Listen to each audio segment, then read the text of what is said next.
Well, thought you guys might want to get a look at one of my last two Microtechs. Sold all the expensive stuff and kept just your standard LUDT. And I don't know if the light will pick it up, but this is the olive drab handle.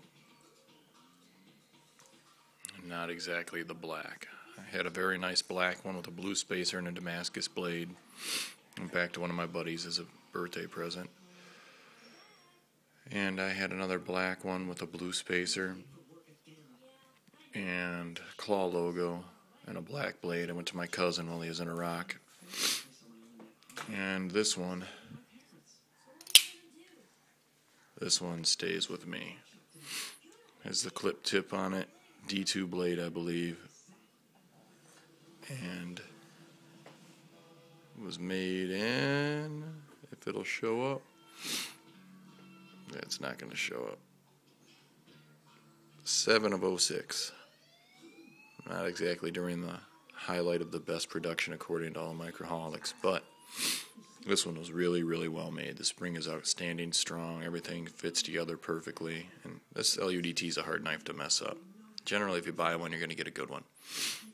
The only thing it doesn't have that the customs had is that when it closes,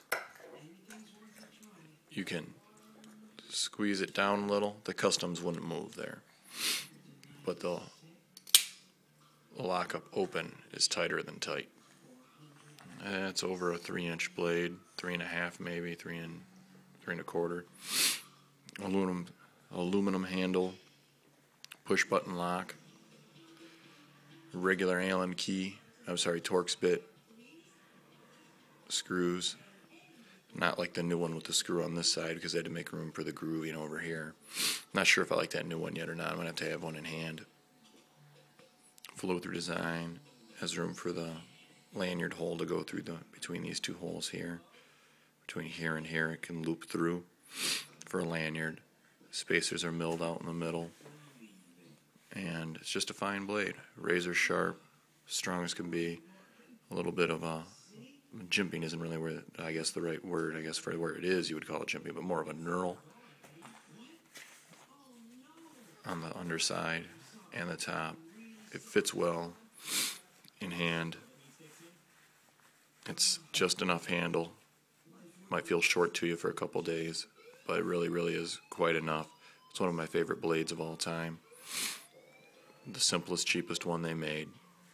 Most reliable. And as far as the out-the-fronts go, those I really prefer the out-the-fronts. But the fact is if the spring breaks on this thing, and you're like my cousin in a combat zone at the time, or working hard for a living, you're a police officer or something, and in the middle of your shift the spring breaks and you end up needing your knife, you can close it, and that pin, the spring here, is still going to keep the knife closed.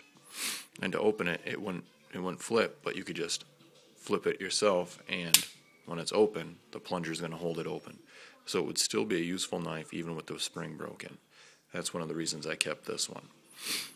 Hard use for hard times blade. It's a pretty thin edge with the way it's ground, and I'm not going to be batoning it through stuff. I have other blades for that kind of thing. But for a defensive knife, for an everyday cutter, for a good chore knife, for even a camp knife, for the smaller chores like food preparation and any whittling or severe abuse you're going to think about, minus firewood gathering, this really is a fine blade, and probably do anything you ask of it. I know a couple guys take the file out. They're used to doing their 1911s, and they will cut a couple more hatches in there to get up on it a little better for some fine work. But, of course, it's your blade. You customize it how you like. The clip works quite well. Rides low in the pocket. Has your standard Microtech stuff on it. See if I can pick it up. Not really. Microtech logo, and then it says LUDT. Held on by 3 screws. And there's not a lot more to say about it other than it's an outstanding knife. If you can still get yourself an LUDT, you should. They used to go for like $120. I got this one for $135 in the middle of the scare when they weren't making stuff. With the OD handle, that was quite a find. So Now they're back around $130 to $190, depending on what model and what color you buy. But if you can find one, I'd say buy it. You won't be disappointed. They're really, really a nice knife. And if it's legal to carry an auto in the state you live in, then you really should get one of these for an everyday knife. It's just wonderful. It's light, it's pretty thin, and I don't think it'll let you down. Stay safe.